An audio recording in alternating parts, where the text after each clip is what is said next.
तो पहला सवाल आपने पूछा टीएमसी के बारे में। उनकी कथनी और करनी में बहुत अंतर है भाई साहब। वो कह रहे हैं कि वो महिला सशक्तिकरण की बात कर रहे हैं और खुद महिला मुख्यमंत्री होने के नाते माननीय ममता बनर्जी कह रही हैं कि वो महिलाओं का जो कॉज है उसे चैम्पियन करती हैं। लेकिन आपने सदन का वोटिंग पैटर्न देखा, उन्होंने एब्सटेन तक नहीं करा।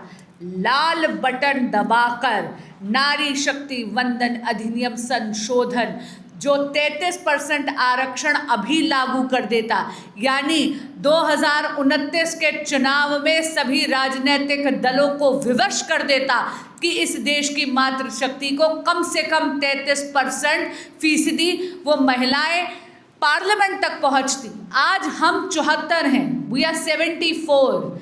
ये अधिनियम का संशोधन यदि लागू हो जाता तो हमारा सफ़र 74 से 273 तक पहुंचता, 273। यहाँ तक इसको उन्होंने होने नहीं दिया और करा क्या? एब्सटेन नहीं करा, लाल बटन दबा के मुखालफत करी है। जो कहा वो किया नहीं। सबसे पहली बात ये कहूँगी। दूसरी बात, आप कह रहे थे माननीय प्रियंका गांधी जी के बारे में, आप बोल रहे थे उनकी वार्ता, प्रेस वार्ता के कुछ अंश मैंने भी सुने हैं।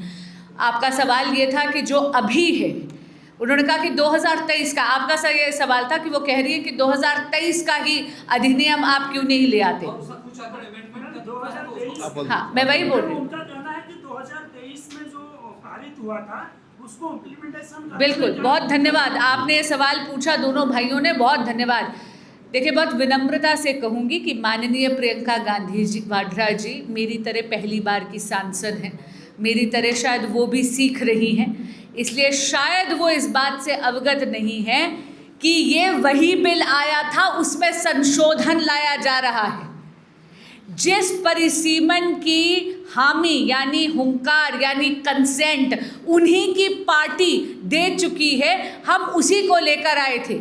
मैं इसको सिंप्लीफाई कर देती हूँ। आर्टिकल 334A कहता है 3 बातें। सबसे पहले आप जनगणना करेंगे, दूसरा आप परिसीमन करेंगे और तीसरा फिर आप रिजर्वेशन को लागू करेंगे। प्रियंका जी ये नहीं समझ पाई शायद, और बहुत विनम्रता से कह रही हूँ, नरेंद्र मोदी सरकार ये कह रही थी कि जनगणना में डिले हो रही है। 2011 का सेंसस ले लेते हैं तो पहली शर्त पूरी हो जाती है जो कि 2023 के विधेयक में थी। दूसरा है भाई डिलिमिटेशन, ताकि किसी भी राज्य का हक ना मारा जाए। 50% सबकी, सभी राज्यों की सीटें बढ़ा देते हैं ताकि आपका अनुपात जो आज सदन में है वो बराबर रहे, बरकरार रहे। यहाँ तक कि उन राज्यों ने जिन्होंने पॉपुलेशन को कंट्रोल करा है, खास करके हमारे दक्षिण भारत के राज्य, उनका तो हिस्सा बढ़ रहा था परसेंटेज में।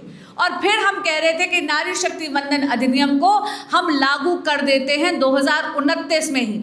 शायद प्रियंका जी ये भूल गई कि ये वही बिल है जिस पर उनके बड़े भाई आदरणीय राहुल गांधी जी के नेतृत्व में उन्हीं की पार्टी ने हामी भरी।